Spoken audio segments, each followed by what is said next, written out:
What's up everybody, Dan here from Headwaters, and today I'm going to be doing a quick overview video of the new Slayer 10 Max. This is a boat that's been out for a while, but I just have not been able to get my hands on it with the COVID, the pandemic. I haven't been traveling, they've been hard to come by, but I'm here at Kayak City today and they have one on the stands. So I'm going to just give you guys a walkthrough. We'll talk a little bit about the stats, who I think this boat's right for, and just in general, geek out on a kayak. So Slayer 10 Max, obviously that's a combination of the new Slayer 12.5 Max and the classic Slayer 10, which has been one of NATA's best sellers over the years. A lot of the same features you're used to seeing on a Max or a Titan have been integrated into this little boat. Obviously it's 10 foot, 34.5 inches wide, comes in at 97 pounds, which is a little heavy, but definitely lighter than a Titan. A lot of features like you're used to seeing on a Titan, like the paddle storage behind. Because it's a short boat, they actually made it so the blades hang off the back, which would be fine in flat water, but obviously in real challenging water, if you're, that could be a problem if you're in some decent chop. They went with a nice square stern off right here. I thought this was interesting for the first time. They have grooves that go all the way back to the end of the hull to help with tracking. The native rudder, they went with the bigger rudder. I think it was in 2020.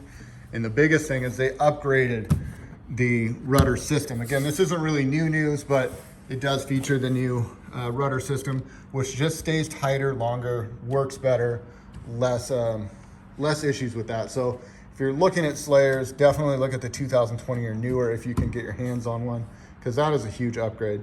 I know somebody's gonna ask me whether you can retrofit this onto one of your older Slayers or Titans. I'm not 100% sure on that. I will try to find that out and leave it for you in the comments. Another thing they've got here is this quick little access port.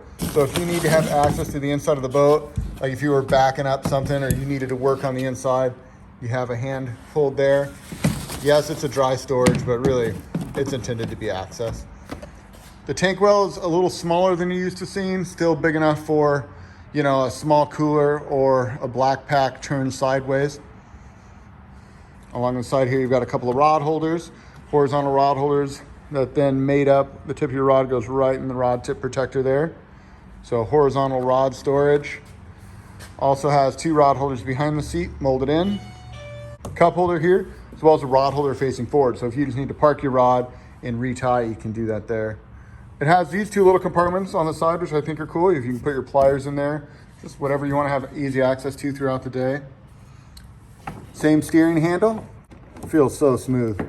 It is only a left-handed control, so it's not like other boats where you have a left and a right option. This is only your left.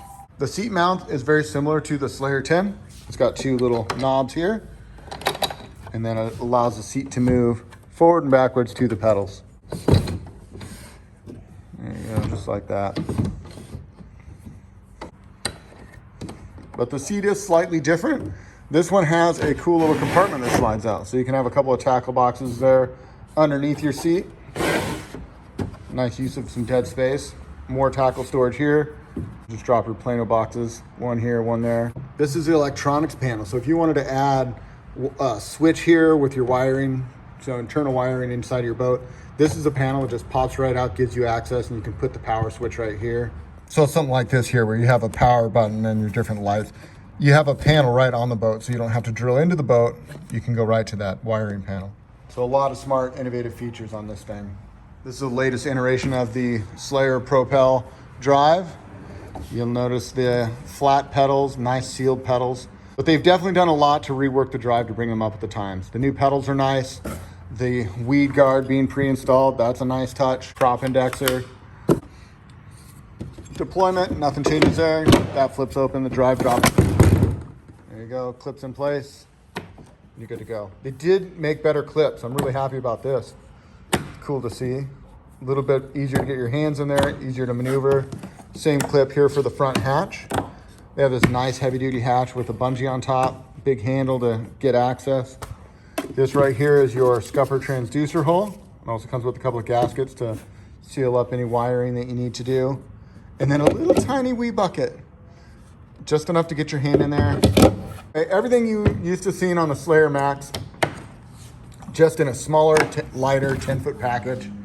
I have not had the opportunity to paddle this one yet. I look forward to getting it on the water and sharing you guys my feedback.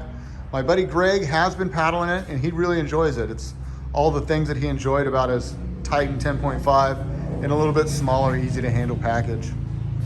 It's nice to see Native evolving and taking ideas that they've learned from other models and incorporating them on this new boat. So thank you guys so much for watching. We're stoked to have Native back on the channel. I'm excited that the guys here at Kayak City have this one in stock for me to check out. If you're interested in Native products, check out the Native website. They have a dealer locator. You can find a Native dealer near you. If you have any experience with the Native Slayer 10 Max and you want to leave that down in the comments, I always love hearing from the community, hearing your guys' feedback, so leave those in the comments below. And thanks so much for tuning in. We've got lots more coming on the channel, so stay tuned. If you haven't already, hit that subscribe button. And until next time, this is Dan wishing you happy paddling. We'll see you on the next one.